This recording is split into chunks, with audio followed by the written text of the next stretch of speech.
मंच पर विराजमान मध्य प्रदेश के यशस्वी मुख्यमंत्री हमारे मित्र श्रीमान शिवराज सिंह जी, केंद्र में मंत्रिपरिषद के मेरे साथी श्रीमान थावरचंद जी गहलोत, मध्य प्रदेश पंचायत एवं ग्रामीण विकास, सामाजिक न्याय एवं दिव्यांग कल्याण मंत्री श्रीमान गोपाल भार्गव जी, मध्य प्रदेश के वन मंत्री डॉक्टर गौरीशंकर शेजवार जी, मध्य प्रदेश के आदिवासी कल्याण एवं अनुसूचित जाति कल्याण मंत्री श्रीमान ज्ञान सिंह, मध्य प्रदेश के राज्य मंत्री श्रीमान लाल सिंह आर्य, भारतीय जनता पार्टी के सांसद और यहां के प्रदेश अध्यक्ष भारतीय जनता पार्टी श्रीमान नंद कुमार सिंह चौहान, अखिल भारतीय भिक्षुक संघ के संघनायक एवं पूर्व सांसद डॉक्टर दम वीरियो जी, doctor Ambedkar memorial society Indore के अध्यक्ष बनते संघशील जी, धार के सांसद श्रीमती सावित्री ठाकुर जी, मऊ से विधायक श्रीमान कैलाश विजयवर्गीय जी, जयपुर फूड यूएसए के संस्थापक श्री डीआर मेहता जी, श्रीमान प्रेम भंडारी जी और विशाल संख्या में पधारे हुए मेरे प्यारे भाई और बहनों, ये मेरा सौभाग्य है कि आज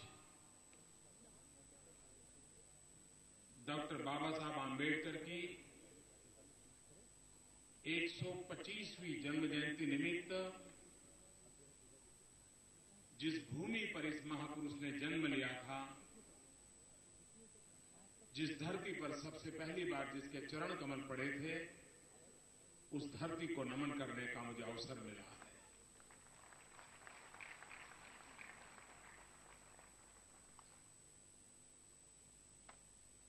मैं इस स्थान पर पहले भी आया हूं, लेकिन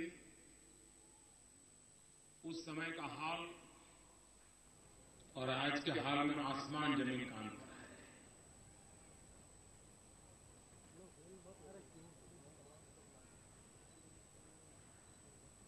और मैं मध्य प्रदेश सरकार को, श्रीमान सुंदरलाल जी पटवा ने इसको आरंभ किया, बाद में श्रीमान शिवराज जी की सरकार ने इसको आगे बढ़ाया, परिपूर्ण किया। इसके लिए हृदय से बहुत बहुत बधाई देता हूं, उनका अभिनंदन करता हूं।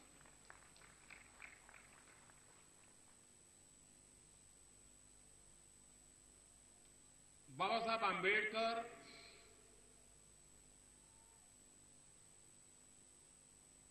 एक व्यक्ति नहीं थे, वे एक संकल्प का दूसरा नाम थे। बाबा साहब आंबेडकर जीवन जीते नहीं थे, वो जीवन को संघर्ष में जोड़ देते थे, जोत देते थे। बाबा साहब आंबेडकर अपने मान सम्मान मर्यादाओं के लिए नहीं, लेकिन समाज की बुराइयों के खिलाफ जंग खेल करके आखिरी छोर पर बैठा हुआ दलित हो, पीड़ित हो, शोषित हो, वंचित हो, उनको बराबरी मिले, उनको सम्मान मिले, इसके लिए अपमानित होकर के भी अपने मार्ग से कभी विचलित नहीं हुए थे। जिस महापुरुष के पास इतनी बड़ी ज्ञान संपदा हो,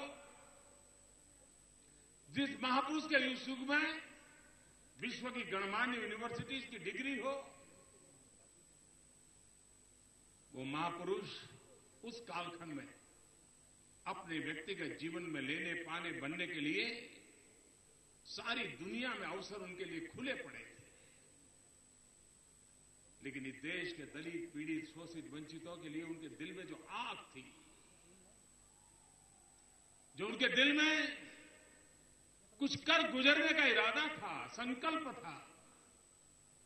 उन्होंने इन सारे अवसरों को छोड़ दिया और वे अवसरों को छोड़ करके फिर एक बार भारत की मिट्टी से अपना नाता जोड़ करके अपने आप को खपा दिया। आज 14 अप्रैल बाबा साहब आंबेडकर की जन्म जयंती हो और मुझे हमारे अखिल भारतीय भिक्षुक संघ के संघ नायक डॉक्टर दम बिरियो जी का सम्मान करने का अवसर मिला, वो भी इस पवित्र धरती पर अवसर मिला। बहुत कम लोगों को पता होगा कि कैसी बड़ी विभूति आज हमारे बीच में है। कहते हैं 100 भाषाओं के वो जानकार है, 100 भाषा, 100 लैंग्वेज। और बर्मा में जन्मे बाबा साहब आंबेडकर उन्हें बर्मा में मिले थे और बाबा साहब के कहने पर उन्होंने भारत को अपनी कर्मभूमि बनाया और उन्होंने भारत में बुद्ध सत्व से दुनिया को जोड़ने का प्रयास अविरत किया। मेरा तो व्यक्तिगत नाता उनसे इतना निकट रहा है, उनके इतने आशीर्वाद मुझे मिलते रहे हैं, मेरे लिए वो एक प्रेरणा का स्थान रहे हैं। लेकिन आज मुझे खुशी है कि मुझे उनका सम्मान करने का सौभाग्य मिला। बाबा साहब आंबेडकर के साथ उनका वो नाता, और बाबा साहब आंबेडकर ने कहा तो पूरा जीवन भारत के लिए खपा दिया, और ज्ञान की इनकी कोई तुलना नहीं कर सकता। इतने विद्वान हैं जो आज हमारे मंच पर आए, इस काम की शोभा बढ़ाई। इसलिए मैं डॉक्टर दम बिरियो जी का, संघ नायक जी का हृदय से आभार करता हूं। मैं फिर से एक बार प्रणाम करता हूं।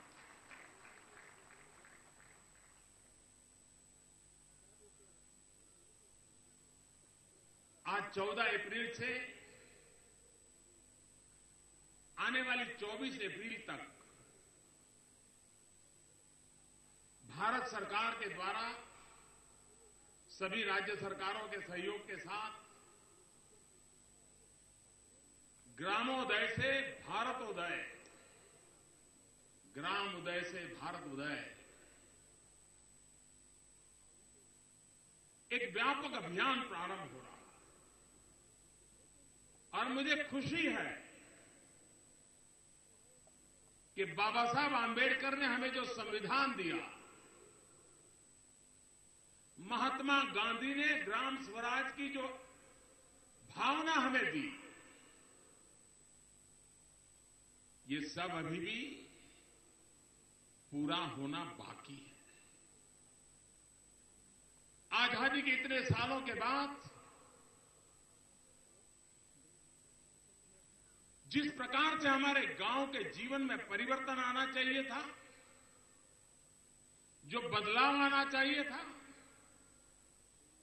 बदले हुए युग के साथ ग्रामीण जीवन को भी आगे ले जाने का आवश्यक था। लेकिन ये दुख की बात है, अभी भी बहुत कुछ करना बाकी है।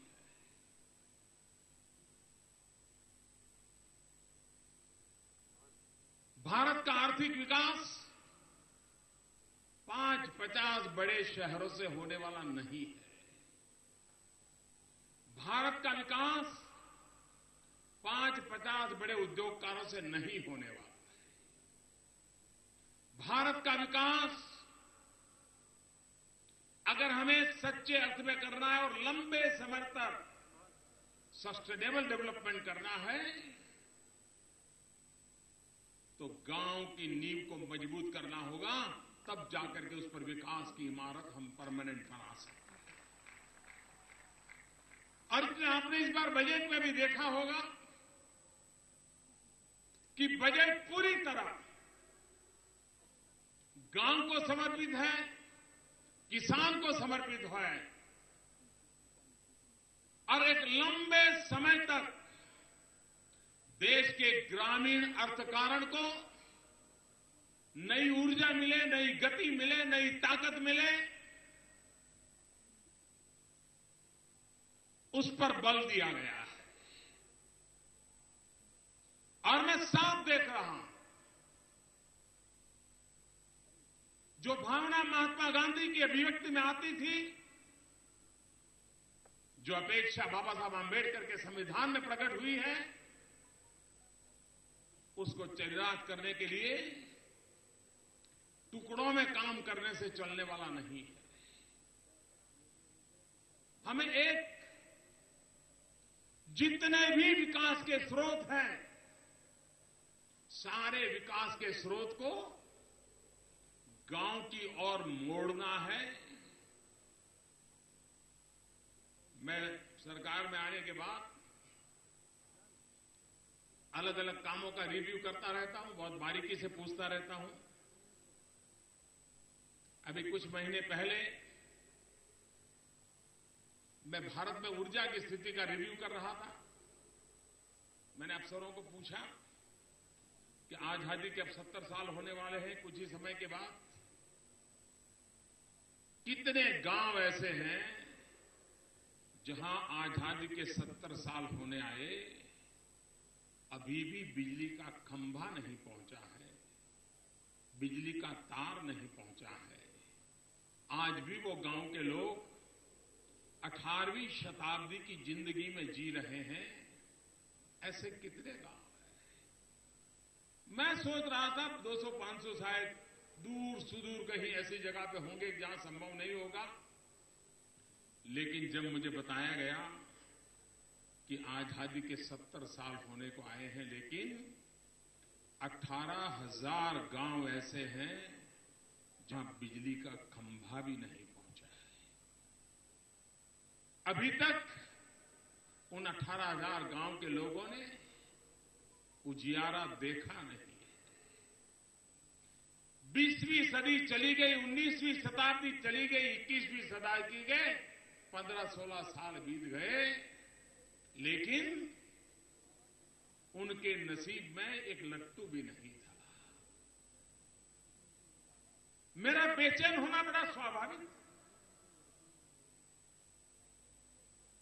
जिस बाबा साहब आंबेडकर ने वंचितों के लिए जिंदगी गुजारने का संदेश दिया हो,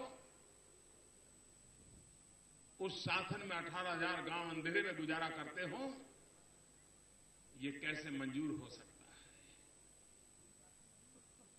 मैंने अफसरों को कहा कितने दिन में पूरा करोगे,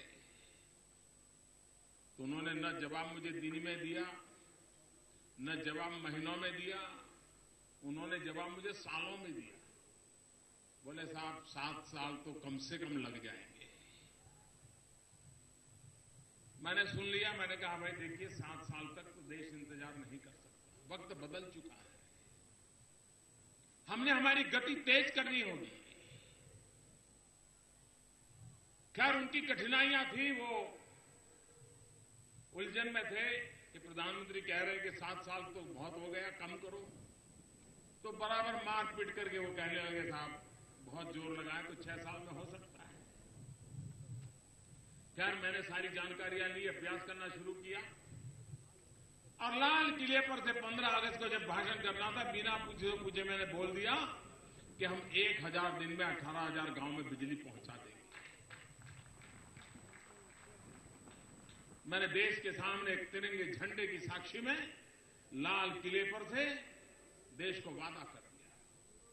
अब सरकार दौड़ने लगी, और आज मुझे खुशी के साथ कहना है कि शायद ये सपना मैं 1000 दिन से भी कम समय में पूरा कर दूंगा।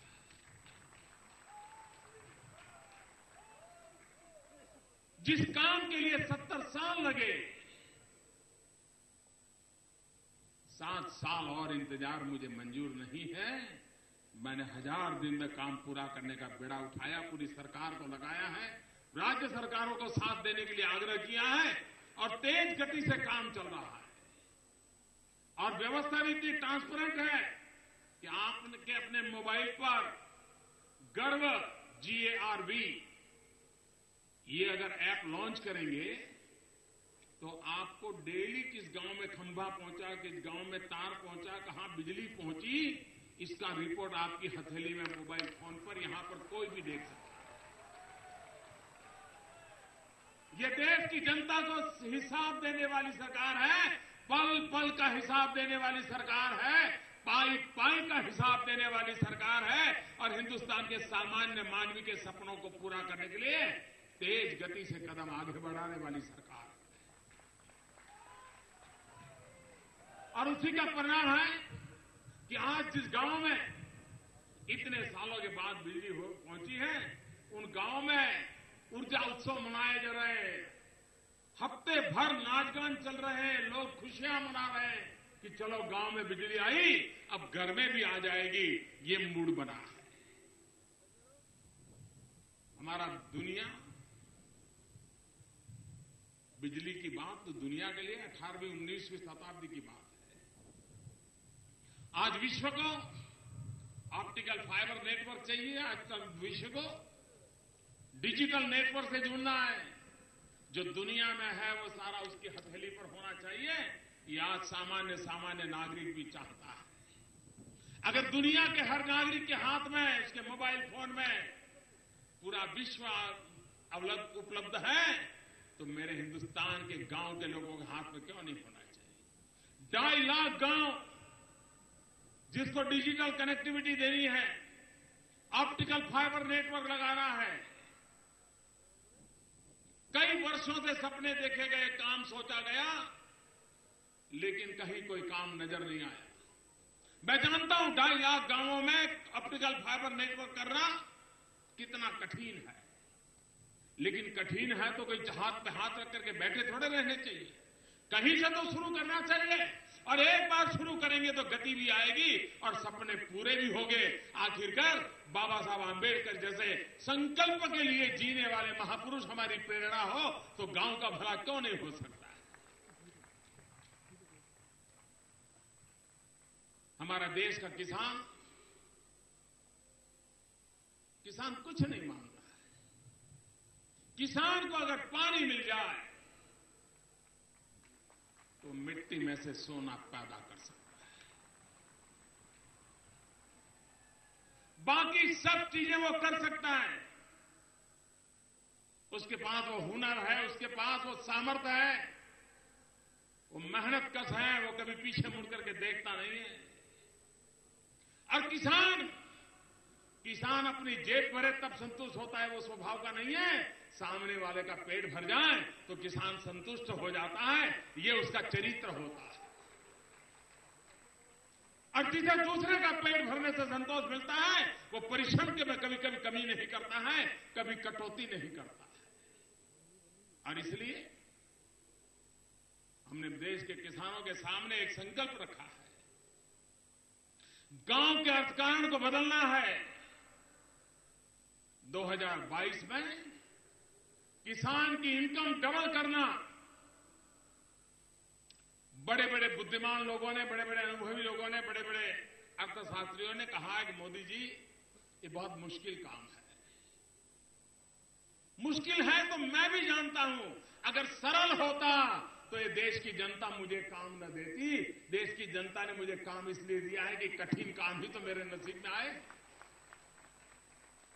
काम कठिन होगा लेकिन इरादा उतना ही संकल्पबद्ध हो तो फिर रास्ते भी निकलते हैं और रास्ते मिल रहे हैं। मैं शिवराज जी को बधाई देता हूं, उन्होंने पूरी डिजाइन बनाई है मध्य प्रदेश में 2022 तक किसानों की आय डबल करने का रास्ता क्या क्या हो सकता है, इनिशिएटिव क्या हो सकते हैं, तरीके क्या हो सकते हैं, पूरा डिटेल में उन्होंने बनाया। मैंने सभी राज्य सरकारों से आग्रह किया कि आप भी अपने तरीके से सोचिए, आपके पास जो उपलब्ध रिसोर्सेज हैं उसके आधार पर देखिए। लेकिन ग्रामीण अर्थकारण भारत की अर्थनीति को ताकत देने वाला है। जब तक गांव के व्यक्ति का परचेजिंग पावर बढ़ेगा नहीं और हम सोचें कि नगर के अंदर कोई माल खरीदने आएगा और नगर की इकोनॉमी चलेगी तो चलने वाली नहीं है। इंदौर का बाजार भी तेज तब होगा जब मऊ के गांव में लोगों की खरीद शक्ति बड़ी होगी, तब जाकर इंदौर जाके खरीदी करेगा। और इसलिए ग्रामीण अर्थकारण की मजबूती ये भारत में आर्थिक चक्र को तेज गति देने का सबसे बड़ा पावरफुल इंजन है। और हमारी सारी विकास की जो दिशा है वो दिशा यही। बाबा साहब आंबेडकर जैसे एक प्रकार कहते थे कि शिक्षित बनो, संगठित बनो, संघर्ष करो, साथ साथ उनका सपना यह भी था कि भारत आर्थिक रूप से समृद्ध हो, सामाजिक रूप से एम्पावर्ड हो और टेक्नोलॉजिकली अपग्रेडेड हो। वे सामाजिक समता, सामाजिक न्याय के पक्षकार थे, वे आर्थिक समृद्धि के पक्षकार थे और वे आधुनिक विज्ञान के पक्षकार थे, आधुनिक टेक्नोलॉजी के पक्षकार थे। और उनकी सरकार ने भी ये 14 अप्रैल से 24 अप्रैल, 14 अप्रैल बाबा आंबेडकर साहब की 125वीं जन्म जयंती और 24 अप्रैल पंचायती राज दिवस, इन दोनों का मेल करके बाबा साहब आंबेडकर से सामाजिक आर्थिक कल्याण का संदेश लेते हुए गांव गांव जाकर के गांव के ताकत का निर्णय किया है। आज सरकारी खजाने से, भारत सरकार के खजाने से एक गांव को करीब करीब 75 लाख रुपए से ज्यादा रकम उसके गांव में हाथ में आती है। अगर योजनाबद्ध दीर्घदृष्टि के साथ हमारा गांव का व्यक्ति करे काम, तो कितना बड़ा परिणाम ला सकता है ये हम जानते हैं। हमारी ग्राम पंचायत की संस्था देश संविधान की मर्यादाओं से चलता है, कानून व्यवस्था नियमों से चलता है। ग्राम पंचायत के अंदर उस भावनाओं को निरंतर प्रज्वलित रखना आवश्यक है, वो चेतना निरंतर जगाए रखना आवश्यक है।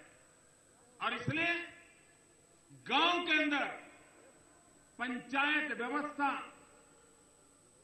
अधिक सक्रिय कैसे हो, अधिक मजबूत कैसे हो, दीर्घदृष्टि वाली कैसे बने, उस दिशा में प्रयत्न करने की आवश्यकता गांव गांव में चेतना जगा करके हो सकती है। और बाबा साहब आंबेडकर का व्यक्तित्व ऐसा है कि गांव के अंदर वो चेतना जगा सकता है। गांव को संविधान की मर्यादा में आगे ले जाने के रास्ते उपलब्ध है, उसका पूरा इस्तेमाल करने का रास्ता उसको दिखा सकता है।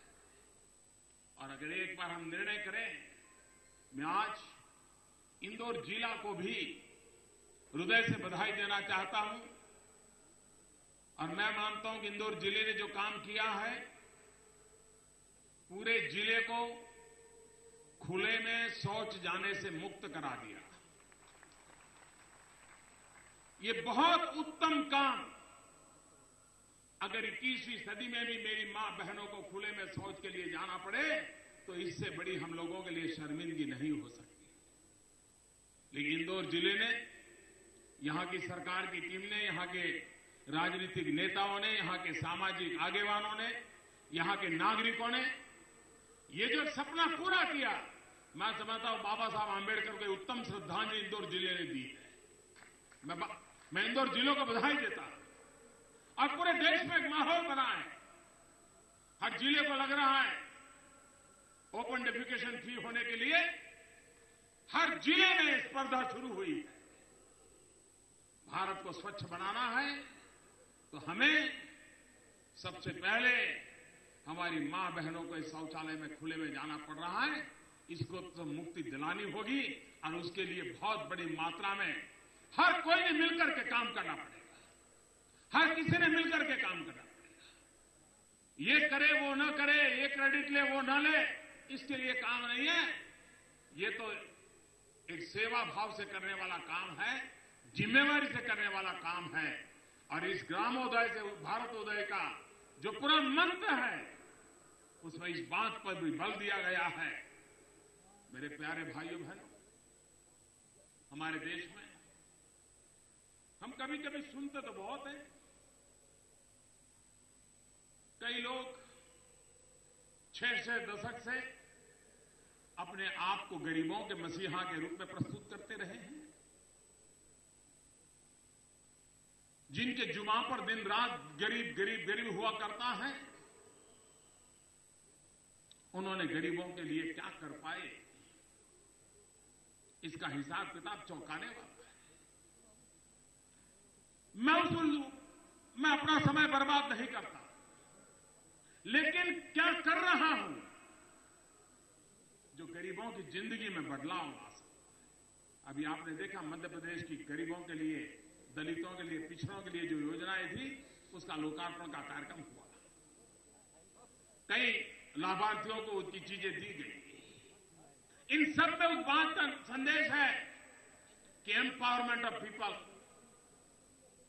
उनको आगे बढ़ने का सामर्थ्य दिया जा रहा है। जो मेरे दिव्यांग भाई बहन हैं,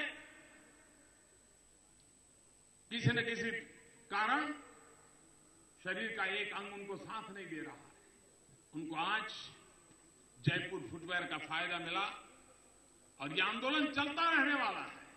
यहां तक टोकन कार्यक्रम हुआ है और बाबा साहब आंबेडकर की जन्मभूमि पर एक कार्यक्रम अपने आप को एक समाधान देता है। भाइयों बहनों, आपको जानकर के हैरानी होगी, आज भी हमारे करोड़ों करोड़ों गरीब भाई बहन जो झुग्गी झोपड़ी में, छोटे घर में, कच्चे घर में गुजारा करते हैं, वे लकड़ी का चूल्हा जला करके खाना पकाते हैं। विज्ञान कहता है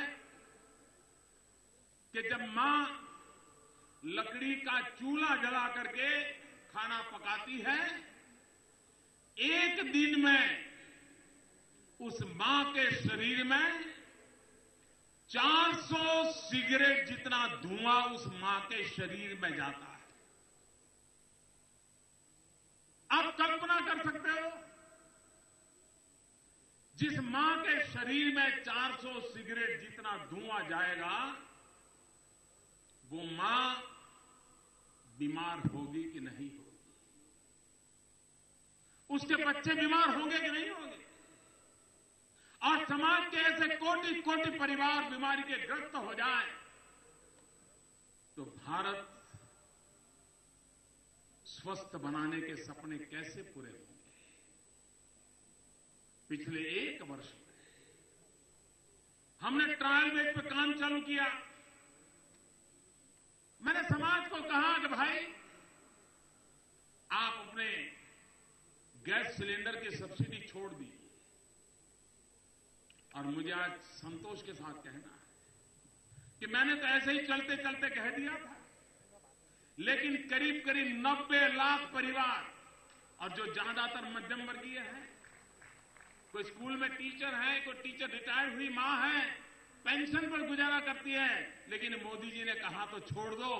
करीब 90 लाख लोगों ने अपनी गैस सिलेंडर की सब्सिडी छोड़ दी। और पिछले एक वर्ष में, आजादी के बाद एक वर्ष में इतना गैस सिलेंडर का कनेक्शन कभी नहीं दिया गया। पिछले वर्ष 1 करोड़ गरीब परिवारों को गैस सिलेंडर का कनेक्शन दे दिया गया और उनको चूल्हे की धुएं से मुक्ति दिलाने का काम हो गया। जब ये मेरा पायलट प्रोजेक्ट सफलतापूर्वक हुआ और मैंने कोई घोषणा नहीं की थी, कर रहा था, चुपचाप उसको कर रहा था। जब सफलता मिली थी, बजट में हमने घोषित किया है कि आने वाले 3 वर्ष में हम भारत के 5 करोड़ परिवार, आज देश में कुल परिवार है 25 करोड़ और थोड़े ज्यादा, कुल परिवार है 25 करोड़, संख्या है 125 करोड़, परिवार है 25 करोड़ से ज्यादा। 5 करोड़ परिवार जिनको गैस सिलेंडर का कनेक्शन देना है, गैस सिलेंडर देना है और उन 5 करोड़ परिवार में लकड़ी के चूल्हे से धुएं में गुजारा कर रही मेरी गरीब माताओं बहनों को मुक्ति दिलाने का अभियान चलाया है। गरीब का भला कैसे होता है? प्रधानमंत्री जनधन योजना हम जानते हैं, अखबारों में पढ़ते हैं, कभी कोई शारदा चिटफंड की बात आती है, कभी और चिटफंड की बात आती है। लोगों की आंख में धूल झोंक करके बड़ी बड़ी कंपनियां बना करके लोगों से पैसे लेने वाले लोग बाद में छूमंतर हो जाते हैं। गरीब ने बेचारे ने बेटी को शादी के लिए पैसे रखे हैं, ज्यादा ब्याज मिलने वाला है इस सपने से, लेकिन बेटी कमारी रह जाती है क्योंकि पैसे जहां रखे वो भाग जाता है। ये क्यों हुआ? गरीब को चिटफंड वालों के पास क्यों जाना पड़ा? क्योंकि बैंक के दरवाजे गरीबों के लिए खुलते नहीं। हमने प्रधानमंत्री जनधन योजना के द्वारा हिंदुस्तान के हर गरीब के लिए बैंक में खाते खोल दिए और आज गरीब आदमी को साहूकारों के पास जाकर के ब्याज के चक्कर में पड़ना नहीं पड़ रहा है। गरीब को अपने पैसे रखने के लिए किसी चिटफंड के पास जाना नहीं पड़ रहा है और गरीब को एक आर्थिक सुरक्षा देने का काम हुआ और उसके साथ उसको रुपए कार्ड दिया गया। उसके परिवार में कोई आपत्ति आ जाए तो 2 लाख रुपए का बीमा दे दिया। और मेरे पास जानकारी है, कई परिवार मुझे मिले कि अभी तो जनधन अकाउंट खोला था और 15 दिन के भीतर भीतर उनके घर में कोई नुकसान हो गया तो उनको 2 लाख रुपया आ गया। परिवार ने कभी सोचा नहीं था कि 2 लाख रुपया सीधे सीधे उनके घर में पहुंच जाए। गरीब के लिए काम कैसे होता है? प्रधानमंत्री जनधन योजना के द्वारा सिर्फ बैंक का खाता खुला ऐसा नहीं है, वो भारत की आर्थिक व्यवस्था की मुख्य धारा में हिंदुस्तान के गरीब को जगह मिली है जो पिछले 70 साल में हम नहीं कर पाए थे। और उसका पूरा करने से भारत की आर्थिक ताकत को बढ़ावा मिलेगा। आज दुनिया के अंदर हिंदुस्तान के आर्थिक विकास का जय जयकार हो रहा है। विश्व की सभी संस्थाएं कह रही हैं भारत बहुत तेज गति से आगे बढ़ रहा है। उसका मूल कारण देश के गरीब से गरीब व्यक्ति को साथ लेकर चलने का हमने एक संकल्प किया है, योजना बनाई और चल रहे हैं, जिसका परिणाम है कि आज आर्थिक संकटों के बावजूद भी भारत आर्थिक ऊंचाइयों पर जा रहा है। दुनिया आर्थिक संकटों से को झेल रही है, हम नए नए अवसर खोज रहे हैं। अभी मैं मुंबई से आ रहा हूं। आज मुंबई में एक बड़ा महत्वपूर्ण कार्यक्रम था। बहुत कम लोगों को अम्बेडकर साहब को पूरी तरह समझने का अवसर मिला है। ज्यादातर लोगों को ऐसा ही लगता है कि बाबा साहब अम्बेडकर है ना दलितों के देवता, लेकिन बहुत कम लोगों को मालूम है कि बाबा साहब अम्बेडकर एक दीर्घदृष्टा थे। उनके पास भारत कैसा बने उसका विजन था। आज मैंने मुंबई में एक मैरीटाइम को लेकर के, सामुद्रिक शक्ति को लेकर के एक अंतर्राष्ट्रीय बड़ा कार्यक्रम का उद्घाटन किया। वो 14 अप्रैल को इसलिए रखा था कि भारत में बाबा साहब आंबेडकर पहले व्यक्ति थे जिन्होंने maritime, navigation, use of water, उस पर दीर्घ दृष्टि से उन्होंने विजन रखा था। उन्होंने ऐसी संस्थाओं का निर्माण किया था उस समय जब वे सरकार में थे, जिसके आधार पर आज भी हिंदुस्तान में पानी वाली, मैरीटाइम वाली, नेविगेशन वाली संस्थाएं आज भी काम कर रही हैं। लेकिन बाबा साहब आंबेडकर को भुला दिया। हमने आज जानबूझ करके 14 अप्रैल को बाबा साहब आंबेडकर ने जो विजन दिया था, उनके जन्मदिन 14 अप्रैल को, उसको साकार करने की दिशा में आज मुंबई में एक समारोह करके मैं आ रहा हूं। आज इसका मैंने प्रारंभ किया है। लाखों करोड़ों समुद्री तट पर रहने वाले लोग, हमारे मछुआरे भाई बहन, हमारे नौजवान, उनको रोजगार के अवसर उपलब्ध होने वाले, जो बाबा साहब आंबेडकर का विजन था, इतने सालों तक उसको आंखों से ओझल कर दिया गया था, उसको आज चरितार्थ करने की दिशा में एक तेज गति से आगे बढ़ने का प्रयास अभी मुंबई जाकर के मैं करके आया। अभी हमारे दोनों पूर्व वक्ताओं ने पंचतीर्थ की बात की। कुछ लोग इसलिए परेशान हैं कि मोदी ये सब क्यों कर रहे हैं। ये हमारा श्रद्धा का विषय है, ये हमारा कन्विक्शन का विषय है। हमें श्रद्धा और कन्विक्शन से मानते हैं कि बाबा साहब आंबेडकर ने सामाजिक एकता के लिए बहुत उच्च मूल्यों का प्रस्थापन किया है। सामाजिक एकता, सामाजिक न्याय, सामाजिक समरसता, बाबा साहब आंबेडकर ने जो रास्ता दिखाया है उसी से प्राप्त हो सकती है।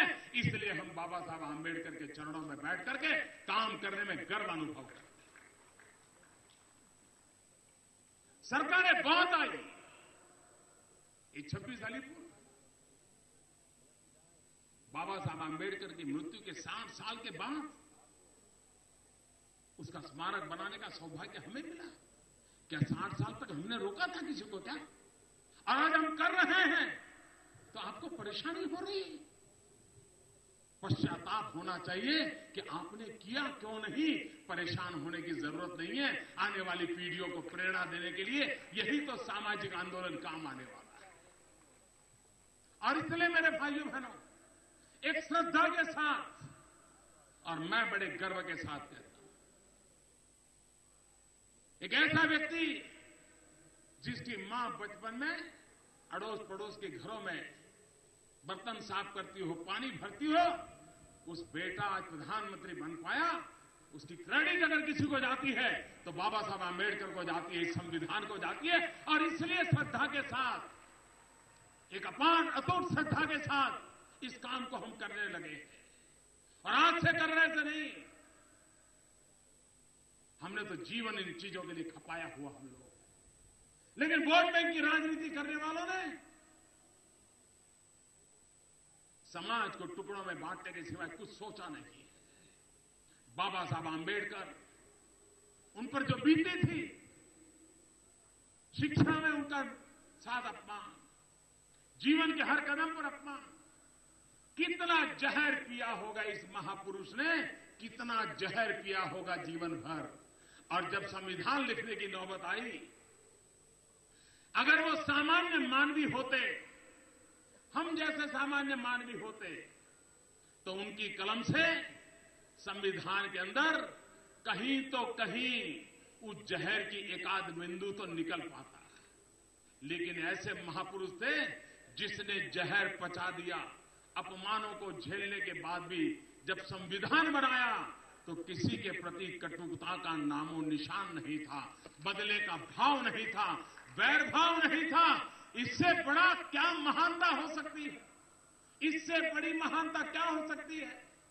लेकिन दुर्भाग्य से देश के सामने इस महापुरुष की महानताओं को ओझल कर दिया गया है। तब ऐसे महापुरुष के चरणों में बैठ करके कुछ अच्छा करने का इरादा जो रखते हैं, उनके लिए यही रास्ता है। उस रास्ते पर जाने के लिए हम आए। और मुझे गर्व है कि आज 14 अप्रैल को पूरे देश में ग्राम उदय से भारत उदय की ये आंदोलन का प्रारंभ इस धरती से हो रहा है। सामाजिक न्याय के लिए हो रहा है, सामाजिक समरसता से भी हो रहा है। और मैं हर गांव से कहूंगा कि आप भी इस पवित्रता के साथ अपने गांव का भविष्य बदलने का संकल्प कीजिए। बाबा साहब के 125वीं जयंती की अच्छी श्रद्धांजलि वही होगी कि हम हमारे गांव में कोई बदलाव लाए, वहां के जीवन में बदलाव लाए, सरकारी योजनाओं का व्यय न करते हुए, पाई पाई का सदुपयोग करते हुए चीजों को करने लगे तो अपने आप बदलाव आना शुरू हो जाएगा। मैं फिर एक बार मध्य प्रदेश सरकार का इतनी विशाल संख्या में आकर के आपने हमें आशीर्वाद दिया, इसलिए जनता जनार्दन का हृदय से बहुत बहुत अभिनंदन करता हूं। जय भीम, जय भीम। दोनों मुट्ठी पूरी ऊपर करके बोलिए, जय भीम, जय भीम, जय भीम, जय भीम। बहुत बहुत धन्यवाद, कोटिशः धन्यवाद माननीय प्रधानमंत्री जी, आपकी प्रेरणा के लिए।